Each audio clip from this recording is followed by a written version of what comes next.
Hey everyone! If you love movies, action, and classic Disney magic, then Hollywood Studios is the park for you.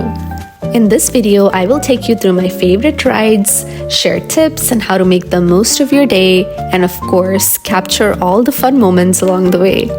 And if you haven't watched part 1 yet, be sure to watch it. I cover my Magic Kingdom experience along with first-time visitor tips. So let's jump right in. I started my day roaming around Hollywood Studios, soaking in the energy and capturing in some memories.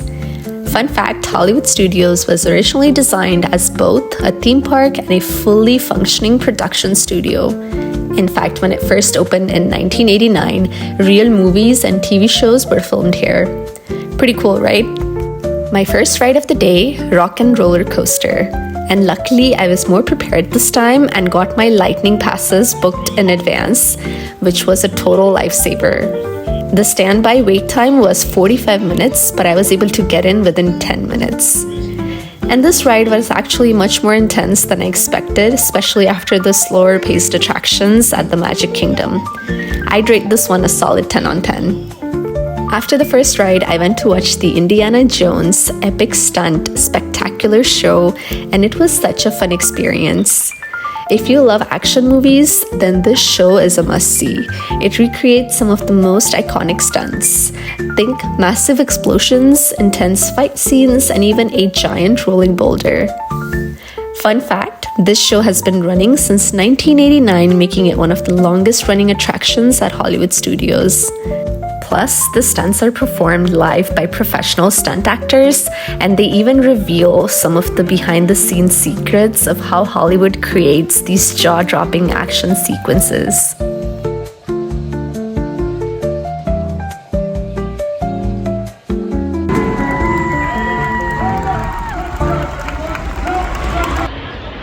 After the Indiana Jones show, I was strolling through the streets when I spotted that it was open tour time to meet Olaf.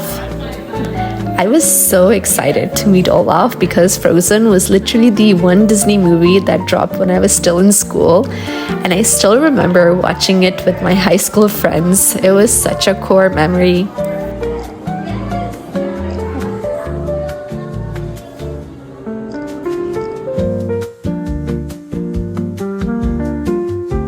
To continue the meetup tour, I walked over and met the gladiator, and it was super interesting seeing him and taking photos with some different poses. Next was time for a quick snack where I found the Mickey-shaped brownie ice cream.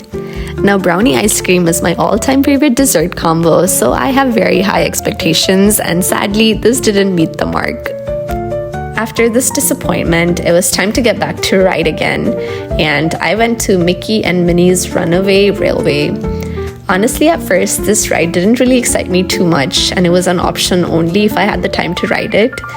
But the line was always packed, and when I saw a 30-minute wait, which might have been the lowest all day, I hopped in the line. And wow, this ride totally blew me away. This is Disney's first ride-through attraction featuring Mickey and Minnie, and it's done in that new 2.5D animation style, so no glasses needed, but still super immersive. The transitions, the scenes, the details, 10 on 10 for Disney magic. Next up, the Muppet Vision 3D show, and it was one of the more recommended shows, and they even gave us a 3D glass. This puppet show was okay for me as I'm not a big puppet show fan, but if you are or your kids love these shows, then I highly recommend not to miss this one. The next two rides were Falcon Smugglers Run and Toy Story Land. Smugglers Run was such a cool experience. You actually get to fly the Falcon, and depending on your role, your actions during the ride can change the outcome of the mission. It really felt like stepping into a Star Wars movie.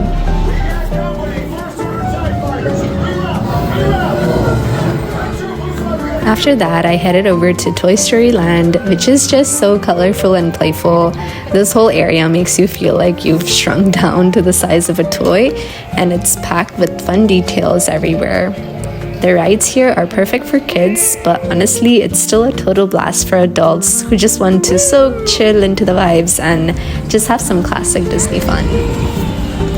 Then came my final ride of the day, and actually I did this one twice because of the lightning lane, the Twilight Zone Tower of Terror.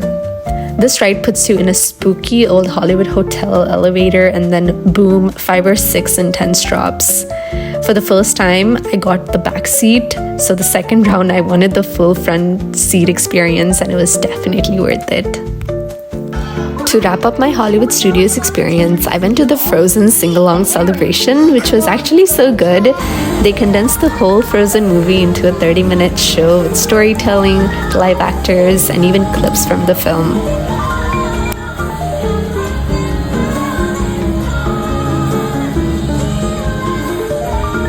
Then right after, I watched The Beauty and the Beast live on stage, which again was done so beautifully.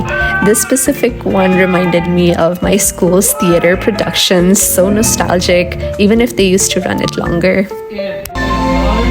Finally, it was time for the biggest highlight of the day, Fantasmic. And if you're in the Hollywood studios, you need to prioritize the show because you will be missing out if you don't. It's this massive nighttime show that blends water projections, fireworks, characters, music, and a storyline with Mickey. It's wild how well it's choreographed, and it's like a dream sequence all happening live. And that officially wraps up my Hollywood Studios day, a short but super memorable trip. And the next day, I made a quick stop at Universal CityWalk. It's not inside Universal Studios, but it's this lively street packed with shops, restaurants, and just good vibes. So if you're looking for a chill day or just even a spot to grab a nice dinner after a busy park day, CityWalk is the perfect place. You can hang out, grab some food, and do a little souvenir shopping without the pressure of waiting in long lines or rides. Thank you so much for joining me on my Disney adventures. I'll be back soon with some more travel, fitness, and life goal content.